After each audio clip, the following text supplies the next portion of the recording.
So hi friends, today the topic of discussion is stability of free radicals। तो हमने free radical की stability के बारे में डिस्कस करना है। तो अगर हम फ्री रेडिकल को देखें तो फ्री रेडिकल होता क्या है। जनरली फ्री रेडिकल क्या है मेरे पास, अगर कार्बन एटम के ऊपर ऑड इलेक्ट्रॉन आ जाए या अनपेयर्ड इलेक्ट्रॉन आ जाए तो उसको हम क्या बोलते हैं, free radical. So it is a neutral species in which carbon atom has a odd electron or unpaired electron। सबसे सिंपलेस्ट फ्री रेडिकल हमारा कौन सा होता है, सबसे सिंपलेस्ट फ्री रेडिकल होता है मेरे पास मिथाइल फ्री रेडिकल। यहां पे एक इलेक्ट्रॉन पड़ा है। तो अगर मैं यहां देखना चाहूं इसके अंदर हाइब्रिडेशन क्या होगी मेरे पास, एक सिग्मा बॉन्ड, दूसरा सिग्मा बॉन्ड, तीन सिग्मा बॉन्ड, तीन सिग्मा बॉन्ड है तो हाइब्रिडेशन sp2 होनी चाहिए। और कार्बन अगर मैं वैसे देखूं यहां पे कार्बन में क्या होता है 2s2 2p2। तो इस तरह से दो इलेक्ट्रॉन है। अगर इसको तीन बॉन्ड बनाने हैं तो एक एक्साइटेशन होगी मेरे पास, 1 2 3 4, तीन सिग्मा बॉन्ड बनाने हैं तो एक s और दो p ऑर्बिटल आपस में इंटरमिक्स होंगे, sp2 हाइब्रिडाइज्ड हो जाएगा। अब पूरा रेडिकल लिख दिया जाए तो मेरे पास कुछ इस तरह से ये आ जाएगा। एक हाइड्रोजन आएगा, अपना एक इलेक्ट्रॉन शेयर करेगा, एक सिग्मा बॉन्ड बनेगा। दूसरा हाइड्रोजन आएगा, दूसरा एक इलेक्ट्रॉन शेयर करेगा, दूसरा सिग्मा बॉन्ड बनेगा। तीसरा हाइड्रोजन आएगा, तीसरा इलेक्ट्रॉन शेयर करेगा, तीसरा सिग्मा बॉन्ड बनेगा। और ये जो है this is unhybridised orbital, unhybridised orbital, इसमें एक इलेक्ट्रॉन पड़ा है। तो ये जो एक इलेक्ट्रॉन है ये अनहाइब्रिडाइज्ड p ऑर्बिटल में पड़ा है। तो अगर हम इस मिथाइल रेडिकल को देखें तो इसकी बैलेंस शेल के अंदर डॉट वाले इलेक्ट्रॉन कार्बन के हैं, क्रॉस वाले इलेक्ट्रॉन हाइड्रोजन के हैं। तो इसकी बैलेंस शेल के अंदर 2 2 4 2 6 1 7 इलेक्ट्रॉन है। सो इसकी ऑक्टेट कंप्लीट नहीं है। तो जब इसकी ऑक्टेट कंप्लीट नहीं है तो इसको हम अनसैचुरेटेड मान सकते हैं, अनसैचुरेटेड सिस्टम मान सकते हैं। इसको सिर्फ एक इलेक्ट्रॉन चाहिए ताकि इसकी ऑक्टेट कंप्लीट हो जाए। तो फ्री रेडिकल की डिमांड ये होगी कि किसी भी तरीके से इसको इलेक्ट्रॉन मिल जाए और जैसे इलेक्ट्रॉन मिल जाएगा इसकी स्टेबिलिटी बढ़ जाएगी। अब इलेक्ट्रॉन कौन देगा, इलेक्ट्रॉन देगा इलेक्ट्रॉन डोनेटिंग ग्रुप। अब इलेक्ट्रॉन कौन डोनेट करते हैं, जो प्लस आर इफेक्ट शो करे, प्लस एम इफेक्ट शो करे, या प्लस एच इफेक्ट शो करे, या प्लस आई इफेक्ट शो करे, वो क्या है, इलेक्ट्रॉन डोनेट करते हैं। जब वो इलेक्ट्रॉन डोनेट करेंगे तो उसकी ऑक्टेट जो उसकी हमारे पास जिसको हमने बोला अनसैचुरेटेड है, वो अनसैचुरेटेड से सैचुरेटेड की तरफ जाएगा और उसकी स्टेबिलिटी क्या है, बढ़ जाएगी। सो इन नटशेल मैं क्या बोल सकता हूं, यहां पे जो स्टेबिलिटी ऑफ फ्री रेडिकल होती है, क्या होती है, stability of free radical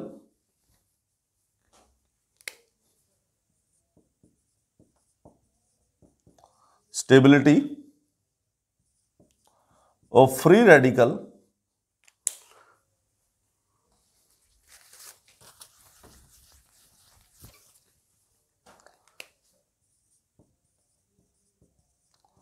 stability of free radical is directly proportional to electron donating group attached to free radical, and it is inversely proportional to electron withdrawing group attached to free radical. तो free radical के साथ जितने ज्यादा electron donating group लगे होंगे उतनी उसकी stability बढ़ जाएगी। अगर मैं कार्बन फ्री रेडिकल की बात करूं, अगर इलेक्ट्रॉन विथड्रॉइंग ग्रुप, इलेक्ट्रॉन खींचने वाले ग्रुप लगे होंगे तो वो उससे इलेक्ट्रॉन खींच लेंगे। उस बेचारे के पास तो पहले ही इलेक्ट्रॉन कम थे, ऑक्टेट कंप्लीट नहीं थी, तो उसके और इलेक्ट्रॉन पास खींच लिए तो उसकी ऑक्टेट और इनकम्प्लीट हो गई और उसकी स्टेबिलिटी उतनी कम हो जाएगी। तो जितने ज्यादा इलेक्ट्रॉन विथड्रॉइंग ग्रुप अटैच्ड होंगे फ्री रेडिकल के साथ उतनी उसकी स्टेबिलिटी क्या होगी, कम होगी। अब इलेक्ट्रॉन डोनेटिंग ग्रुप कौन से होते हैं, तो ये हम पहले भी कार्बोकेटायन में देख चुके हैं। तो कार्बोकेटायन भी आपका अनसैचुरेटेड सिस्टम था, फ्री रेडिकल भी अनसैचुरेटेड सिस्टम है।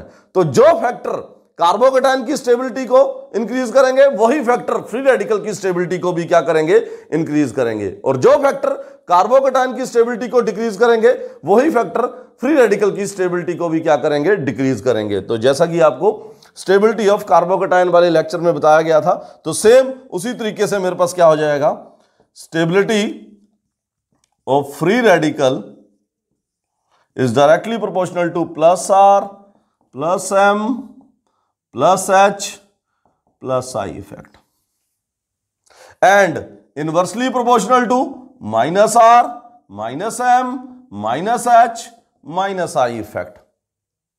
तो अगर फ्री रेडिकल वाले कार्बन के साथ कोई ग्रुप ऐसा लगा है जो minus R minus M minus H minus I with respect to free radical show कर रहा है, वो उसकी स्टेबिलिटी को क्या करेगा, डिक्रीज करेगा। उसकी स्टेबिलिटी को क्या करेगा, डिक्रीज।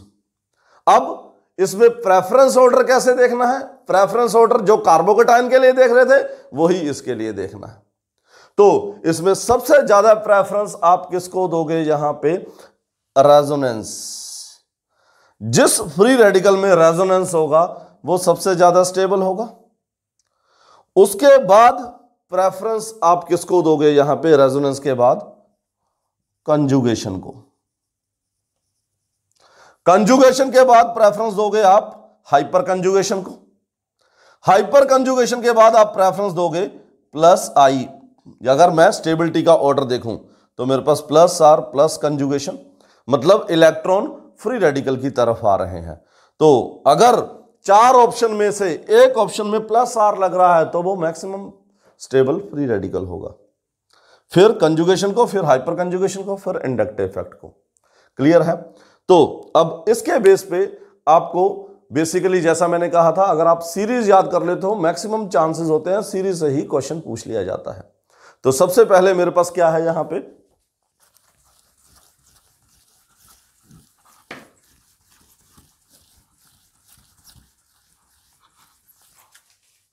तो अगर मैं बात करूं यहां पे, ये कार्बन है, इसके ऊपर फ्री रेडिकल है, इसके साथ 3 बेंजीन रिंग जोड़ दिए गए। अगर आपको याद होगा बेंजीन रिंग के केस में मेरे पास क्या होता था बेटे,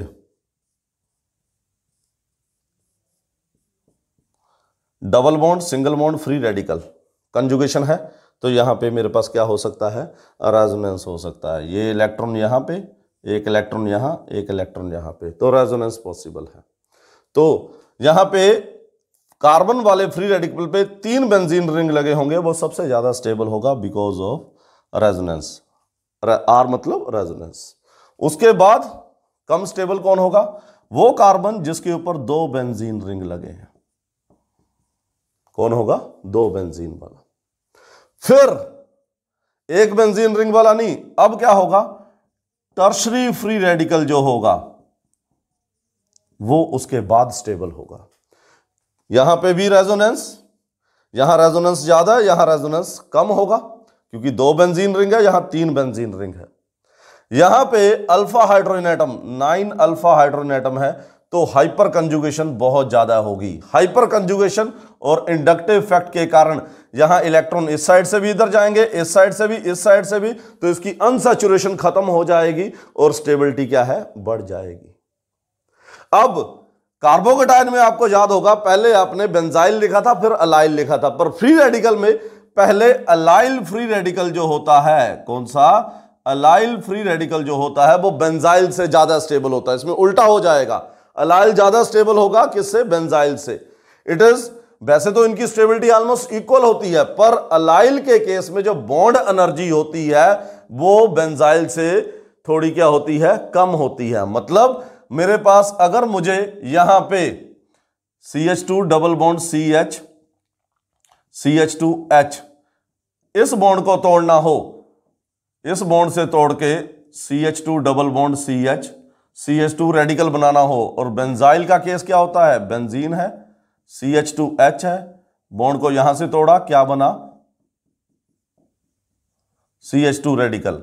तो यहां मुझे एनर्जी कम चाहिए, यहां एनर्जी ज्यादा चाहिए। जिसमें एनर्जी कम चाहिए वो रिएक्शन क्या जाएगी, फॉरवर्ड डायरेक्शन में फास्ट जाएगी। तो इसका मतलब on the basis of bond energy data, bond energy data पे हम कह सकते हैं कि जो अलाइल फ्री रेडिकल है, this is allyl free radical, allyl free radical is more stable then benzyl free radical.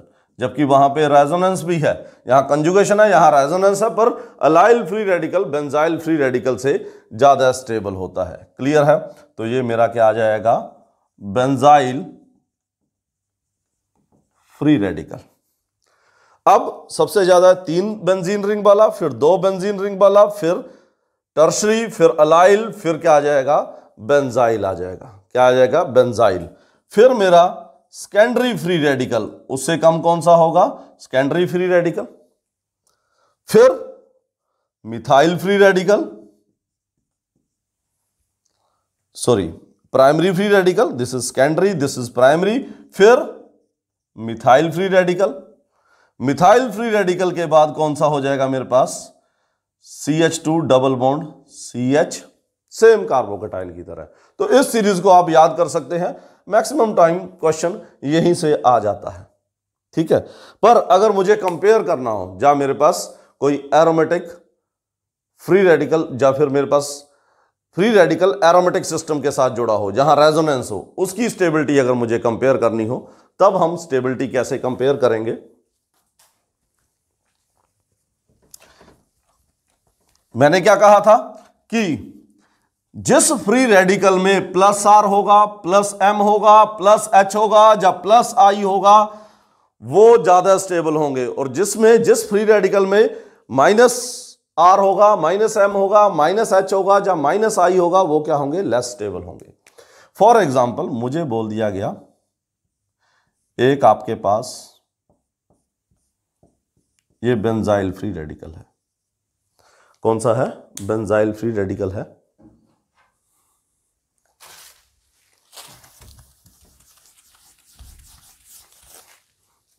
एक मुझे बोल दिया कि आपके पास क्या है, बेंजाइल फ्री रेडिकल है ए। बी में मुझे बोल दिया गया इस बेंजाइल फ्री रेडिकल की ऑर्थो पोजीशन पे मिथाइल लगा है, बी मॉलिक्यूल। तीसरा मेरे पास बेंजाइल फ्री रेडिकल है और यहां पे OCH3 लगा है। और फोर्थ है मेरे पास बेंजाइल फ्री रेडिकल है और उसकी पैरा पोजीशन पे NO2 ग्रुप लगा है। मुझे इसकी स्टेबिलिटी का ऑर्डर कंपेयर करना है, मुझे बताना है सबसे ज्यादा स्टेबल कौन होगा, सबसे कम स्टेबल कौन होगा।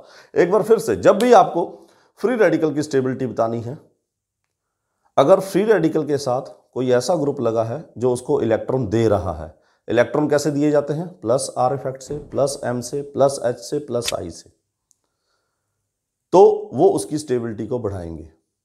अगर कोई ऐसा ग्रुप लगा है जो उससे इलेक्ट्रॉन खींच रहा हो, उसके अंदर इलेक्ट्रॉन की डेफिशिएंसी और कर रहा हो, तो वो उसकी स्टेबिलिटी को कम करेगा, उसको अनस्टेबल बनाएगा। और इलेक्ट्रॉन खींचे कैसे जाते हैं, माइनस R इफेक्ट से, माइनस M से, माइनस H से, माइनस I से। तो हम इस क्वेश्चन को देखते हैं जरा।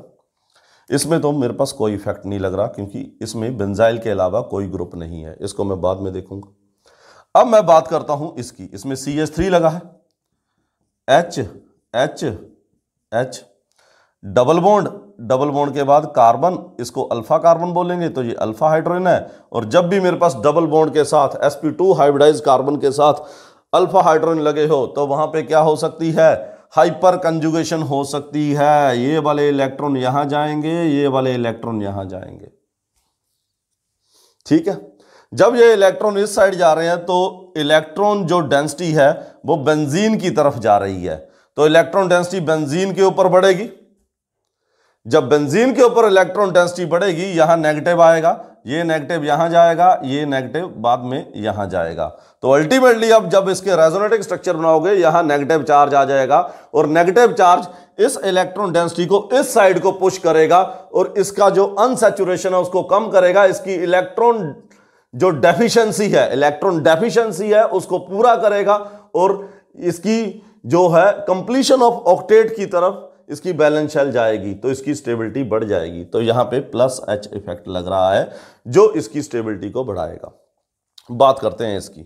हमें पता है बेंजीन के साथ कोई भी एटम लगा हो और उसके ऊपर लोन पेयर हो तो वो क्या शो करेगा, प्लस आर इफेक्ट शो करेगा। यहां सिग्मा बॉन्ड टूटा, यहां लोन पेयर गया, तो लोन पेयर की मूवमेंट इजी है तो ये मूवमेंट फास्टर होगी और इजियर होगी, ये मूवमेंट स्लोअर होगी क्योंकि इस बॉन्ड को तोड़ने के लिए हमें एनर्जी देनी पड़ेगी। तो यहां प्लस आर इफेक्ट लग रहा है, यहां नेगेटिव आएगा, ये यहां जाएगा, ये यहां जाएगा, यहां नेगेटिव आएगा, तो इलेक्ट्रॉन डेंसिटी किस तरफ मूव कर रही है, इस फ्री रेडिकल की तरफ मूव कर रही है, मतलब इसको इलेक्ट्रॉन मिल रहे हैं प्लस आर के कारण। यहां माइनस आई भी लग रहा है पर प्लस आर डोमिनेट करेगा क्योंकि ऑक्सीजन की इलेक्ट्रोनेटिविटी ज्यादा है, तो माइनस आई भी लग रहा है पर प्लस आर डोमिनेट करेगा, तो इलेक्ट्रॉन जो है वो फ्री रेडिकल की तरफ मूव करेंगे और स्टेबिलिटी क्या है, बढ़ेगी। बात करते हैं इसकी। जब इसकी बात करेंगे तो ऑक्सीजन इज मोर इलेक्ट्रोनेगेटिव, तो ये इलेक्ट्रॉन इधर खींचेगा, तो यहां पॉजिटिव आएगा, ये यहां से खींचेगा, यहां पॉजिटिव आ गया। फिर इसके पॉजिटिव को खत्म करने के लिए यहां जाएगा, यहां पॉजिटिव आ जाएगा। जब यहां पॉजिटिव आ जाएगा तो ये इसके इलेक्ट्रॉन को इस साइड को खींच रहा है। इसकी इलेक्ट्रॉन जो मेरी डेफिशिएंसी है, इलेक्ट्रॉन डेफिशिएंसी है उसको बढ़ा रहा है, मतलब स्टेबिलिटी कम कर रहा है। यहां माइनस आर और माइनस आई लग रहा है तो इसमें इलेक्ट्रॉन इस साइड जा रहे हैं। इसका एरो मैं थोड़ा बड़ा बना देता हूं। तो इसमें इलेक्ट्रॉन इस साइड जा रहे हैं, इलेक्ट्रॉन डेफिशिएंसी बढ़ रही है तो यह सबसे कम स्टेबल होगा, D is least stable. D क्या होगा, लीस्ट स्टेबल, सबसे कम स्टेबल होगा। इसमें रेजोनेंस है बट इसमें क्या है, प्लस आर और प्लस एच इफेक्ट है, और प्लस आर जो होता है वो प्लस एच से ज्यादा इफेक्टिव होता है। तो प्लस आर वाला क्या होगा, ज्यादा स्टेबल होगा। तो मेरे पास क्या होगा, सबसे ज्यादा स्टेबल प्लस आर वाला होगा, उससे कम ये, उससे कम क्या होगा ये। तो सबसे कम स्टेबल डी होगा। डी के बाद क्या आ जाएगा मेरा, ए। अब यहां प्लस एच है तो प्लस एच है तो फिर क्या आ जाएगा, बी। और सबसे ज्यादा स्टेबल क्या होगा मेरा, सी जो होगा सबसे ज्यादा स्टेबल होगा। तो इस तरीके से आप कोई भी आपको मॉलिक्यूल दिया जाता है, आप उसमें देखिए कौन सा इफेक्ट लग रहा है, प्लस आर लग रहा है, प्लस एच लग रहा है, प्लस आर को सबसे ज्यादा है प्रेफरेंस, फिर कंजुगेशन को, फिर प्लस एच को, फिर प्लस आई को। अगर ये इफेक्ट लग रहे हैं तो ये उसकी फ्री रेडिकल की स्टेबिलिटी को बढ़ाएंगे। अगर माइनस आर लग रहा है, माइनस एच लग रहा है, माइनस आई लग रहा है, या कंजुगेशन के कारण इलेक्ट्रॉन फ्री रेडिकल से दूर जा रहे हैं तो वो उसकी स्टेबिलिटी को कम करेंगे। ठीक है, सो इसके बेसिस पे आप फ्री रेडिकल, तो कई बार ऐसा क्वेश्चन पूछ लिया जाता है कि फ्री रेडिकल की हाइब्रिडेशन क्या है। हमें यही सिखाया जाता है कि फ्री रेडिकल की sp2 हाइब्रिडेशन होती है, पर अगर हमारे पास कार्बन एटम जो हो जिसके ऊपर ऑड इलेक्ट्रॉन है, अगर उसके साथ इलेक्ट्रोनेगेटिव एलिमेंट जुड़ जाए तो हमें पता है जो इलेक्ट्रोनेगेटिव एलिमेंट होता है वो सेंट्रल एटम की जो ऑर्बिटल्स हैं उनमें कॉन्ट्रैक्शन कर देता है। कॉन्ट्रैक्शन करने से ऑर्बिटल पास पास आ जाते हैं, जिससे जो ऑर्बिटल इंटरमिक्सिंग में या हाइब्रिडेशन में नहीं भी पार्टिसिपेट किए होते वो भी पार्टिसिपेट कर जाते हैं। जैसे मैंने देखा फ्री रेडिकल क्या था मेरा, सी यहाँ पे था, कार्बन की हाइब्रिडेशन इलेक्ट्रॉनिक कॉन्फ़िगरेशन क्या थी, 2s2 2p2, 2 इलेक्ट्रॉन यहाँ पे, 2 इलेक्ट्रॉन यहाँ पे, एक इलेक्ट्रॉन की एक्साइटेशन कराई, सी स्टार बना, ये आ गया मेरे पास।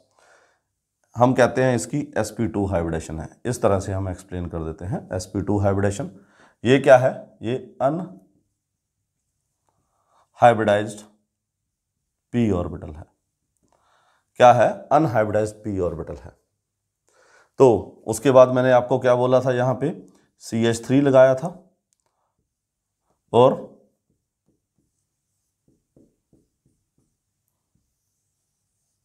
एक हाइड्रोजन आया, उसने एक इलेक्ट्रॉन शेयर किया, एक सिग्मा बॉन्ड।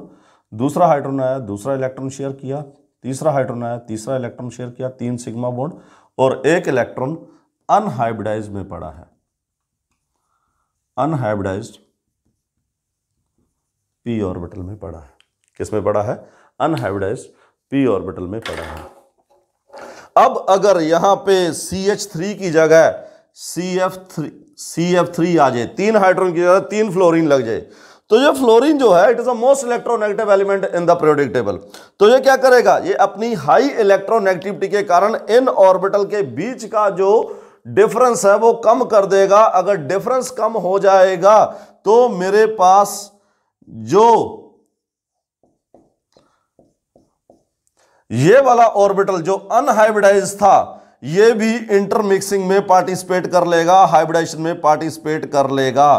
तो हाइब्रिडेशन हमारी क्या आ जाएगी? sp3। बॉन्ड वो ही रहेंगे, एक फ्लोरीन ने एक बॉन्ड बनाया, दूसरे ने दूसरा बॉन्ड बनाया, तीसरे ने तीसरा बॉन्ड बनाया, पर हाइब्रिडेशन क्या हो गई? sp3 हो गई। तो कई बार क्वेश्चन पूछा जाता, out of the following which will have the sp3 hybridisation. तो उसमें एक ऑप्शन आपको CF3 रेडिकल भी दी होगी, और आप सोचोगे ये तो रेडिकल है, इसको तो हमें यही सिखाया जाता है, sp2 हाइब्रिडाइज है। आप इसको टिक नहीं करोगे, पर यही आंसर आ जाएगा मेरे पास। तो मेरे पास CF3 में क्या हाइब्रिडेशन होती है? sp3 हाइब्रिडेशन होती है। और एक और ऐसा रेडिकल होता है जिसमें sp3 हाइब्रिडेशन होती है। हमारे पास अगर कुछ इस तरह से बाईसाइक्लिक कंपाउंड हो, तो ये जो कार्बन है these are called the bridged carbon. और हमें पता है जो ब्रिज्ड कार्बन है, ब्रिज्ड कार्बन आपका नॉन प्लेनर होता है, इस पे डबल बॉन्ड नहीं रखा जा सकता, ये प्लेनर नहीं हो सकता, ये मेरे पास sp2 हाइब्रिडाइज कार्बन नहीं हो सकता। तो ये नॉन प्लेनर होने के कारण अगर यहां पे फ्री रेडिकल बनता है तो ये भी मेरे पास क्या आएगी? sp3 डिहाइब्रिडेशन आएगी। तो अगर ऐसा फ्री रेडिकल जिसमें कार्बन के ऊपर रेडिकल हो और 3 फ्लोरीन लगे हो, जहां कार्बन आपका ब्रिज हेड हो, क्या हो? ब्रिज हेड हो, और उस ब्रिज हेड कार्बन पे आपका ऑड इलेक्ट्रॉन हो, मतलब ब्रिज हेड फ्री रेडिकल, उसकी हाइब्रिडेशन भी क्या रहेगी? sp3 रहेगी। तो इस तरह से भी आपसे क्वेश्चन पूछा जा सकता है। ठीक है जी, तो आप इसको आराम से देख सकते हैं, कोई बड़ी बात नहीं है, इजीली ये क्वेश्चन अटेम्प्ट हो जाएंगे। Okay then, see you.